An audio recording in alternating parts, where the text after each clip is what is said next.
Hello and welcome back. My name is Scott Finney, and this is a series on the first three critical steps to setting up any Google My Business account.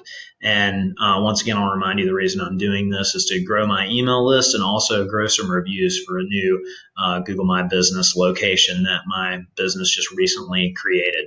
So if you would like all the resources referenced here, please go over to creatingvaluellc.com/quick and drop your email in there. I'll send you everything I'm referring to in this series. We are on the first step of 3 right now, and the first step is verifying your business. So to verify your business with Google My Business or claim an existing listing, you come to google.com/business. In here, sign into one of your Google assets. That's a whatever at Gmail, or if your email is hosted by G Suite, then you can use that as well.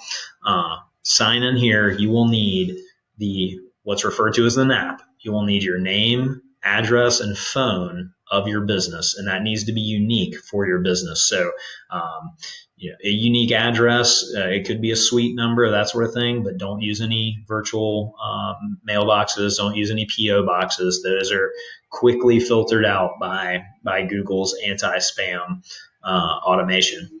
So come here, have the name, address, and phone number of your business. Put those in there and request the postcard to verify your business. You might be given some other options on verifying that you are the owner of your business. I recommend the postcard because it seems to be the most trusted way that Google uses for verifying a business right now.